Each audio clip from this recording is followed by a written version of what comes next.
and welcome to the MudRoom, our weekly free uncommon sense parenting class. How is everyone today? I am super excited to dig into our topic today. How's everybody holding up? We're still waiting here in Ontario to see if they're going to let our kids go back to school and daycare. I'm not going to lie or even try to hide it. I am frustrated. I'm annoyed that parents are constantly having to pivot and aren't being given any time to plan or problem solve because everything is always so freaking last minute. But I'm not trying to dwell on it. Logan's actually doing quite well in virtual school, thankfully, though I'm not even enforcing that he participate in even half of it. And Owen's just being Owie. He's just playing. I am super thankful that we don't have a ton of snow on the ground this year because it's made getting them outside to play a lot easier. All right, before we jump into our class today, allow me to introduce myself. My name is Allana Robinson, and I'm a parenting coach for parents of toddlers, preschoolers, and kindergartners. I help you understand why your kids are misbehaving and how to fix it without yelling, shaming, or timeouts. I'm your host here on the MudRoom. I'm also the host of the Parenting Posse Facebook group, and I'm the creator of the Parentability program, where I help you raise well-behaved kids of your own. If you're here, say hi, and while you're here, please give this video a like, and if you aren't already, subscribe so we can make sure that you never miss another class. Okay, so today we're talking about our kiddos always being the same. This has been top of mind for me for the last several months because the end of my 2021 was overwhelmingly monopolized by helping my clients collaborate with their children's teachers and daycare providers. And this was very much a recurring theme across institutions, across different kinds of programs, across provinces and states and countries. And that's this very odd concept. The children are always the same. They never have bad days. They shouldn't be affected by lack of sleep, hunger, tensions at home, grief, exciting things that are happening at home, siblings, deployments, illnesses, all the things in life that we go through. Somehow there's this belief that children should not be affected by any of it, and that young children can be reasonably expected to maintain their composure and adherence to expectations despite all of the stressors that they have going on in their lives. One example that sticks out in my mind was a principal in Australia very condescendingly explaining to me that it really doesn't matter that this 4-year-old child has a severe chronic medical issue, that they're expected to show up and follow the rules just like everyone else. Or a teacher in the southern United States rolling their eyes at me and saying very snarkily that the child in question is able to sit still just fine in the morning, so they should also be able to sit for 20 to 40 minutes at 5:30 in the evening. Or an administrator semi-local to me rolling her eyes and saying, I know she has ADHD and her father is deployed right now, but that's no excuse for the child being more reactive and emotional lately. Our children aren't robots, people. They're humans who have a range of emotions, a range of stressors, a range of medical needs, a range of exciting things going on in their lives, and they're young. It's not fair to compare a 2, 3, 4, 5, 6, even 7, 8, 9-year-old to an adult and be like, well, I'm dealing with a lot of emotions and I still show up to school and adhere to social norms. Good for you. You're an adult with a fully developed brain and years of practice. And quite frankly, we shouldn't be expecting adults to be acting like everything is fine when it isn't either. That's how we create mental health issues. Our kids do not always have the same capacity day to day or even hour to hour. This is why looking at behavior through the lens of stressors is so helpful and can have such a big impact on children's behavior really quickly. Because when we start looking at the stress a child is experiencing and taking steps to mitigate it or help them cope with it, their capacity improves. This is why I like the gas tank analogy so much. In case you're new around here and you've never heard my gas tank analogy, I'll just quickly review it. In Uncommon Sense Parenting, we talk a lot about everybody having a gas tank, just like your car.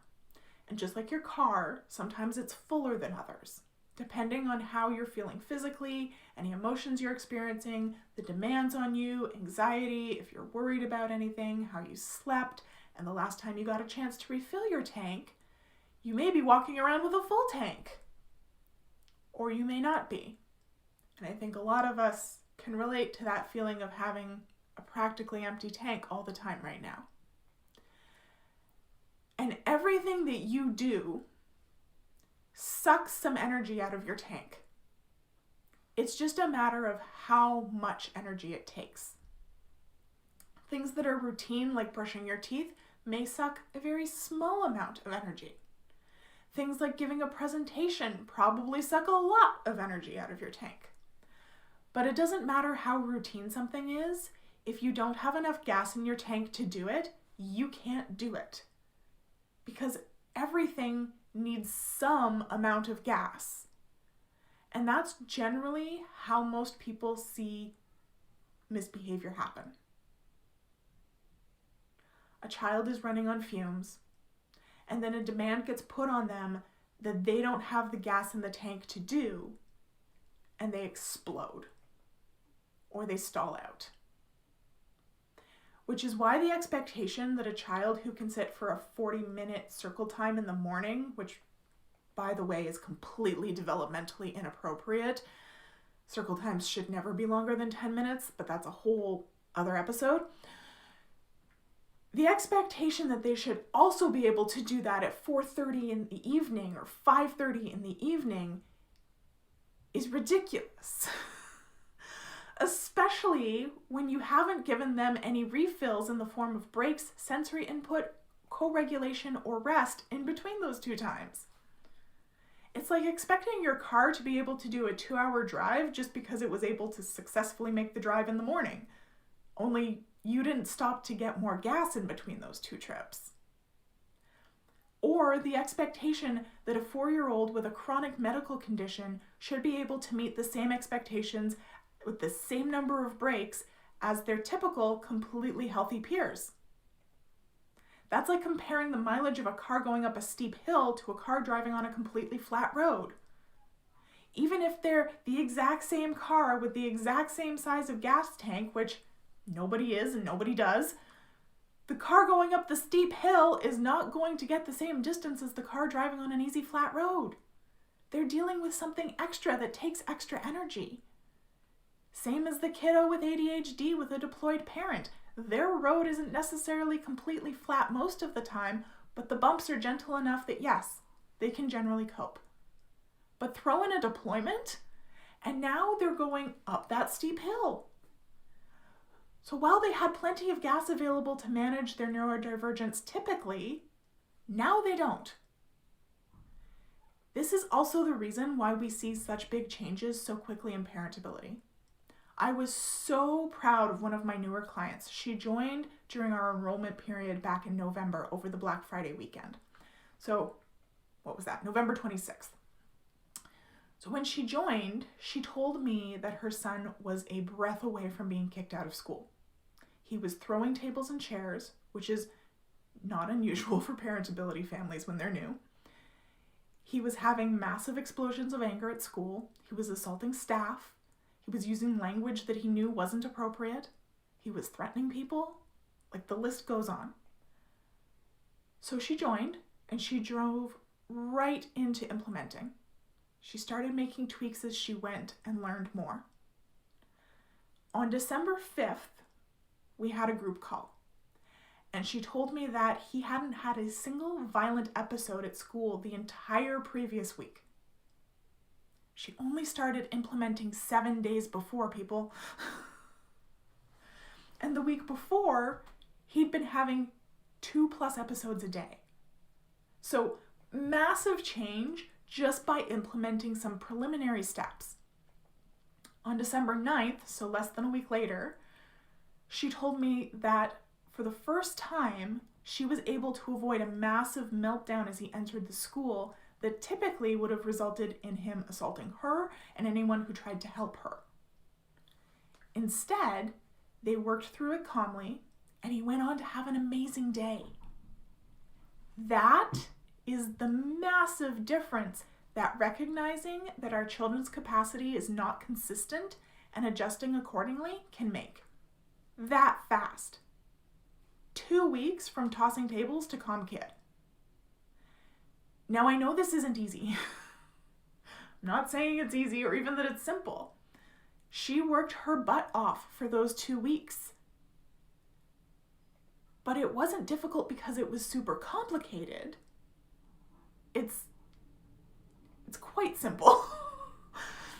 It's difficult because it requires us to let go of all these old beliefs about our kids and what motivates their behavior. It's hard because we have to constantly be reframing the behavior we see and practice changing our responses to that behavior so that, what am I trying to say here?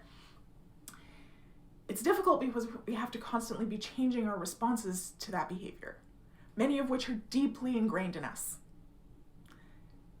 There's a lot of unlearning to go along with new learning. And that's a lot of energy output on our part. It's nowhere near the energy she was constantly putting out the fires that her son was creating, though. Dr. Schenker has a mantra, a saying, I guess. He's always saying that we need to ask why and why now. Why are they behaving this way? Why are they behaving this way right now? And spoiler alert, the answer to that is almost always that there's a stressor we aren't taking into account. So that's my challenge to everyone. Start 2022 off by committing to asking yourself why and why now every time you see your child behaving in a way that you don't want. And then try to solve that problem instead of changing the behavior. You'll notice that that's a lot more productive. The behavior is just a symptom. We need to actually solve the problem. Just like we were talking about last week when we were talking about bullies. And if you're having a difficult time figuring it out, come debrief in the parenting posse. We'd love to help you unpack it. The link for the group is in the description. All right, that's it for today. Thank you so much for being here with me. I will see you next week for another Uncommon Sense parenting class.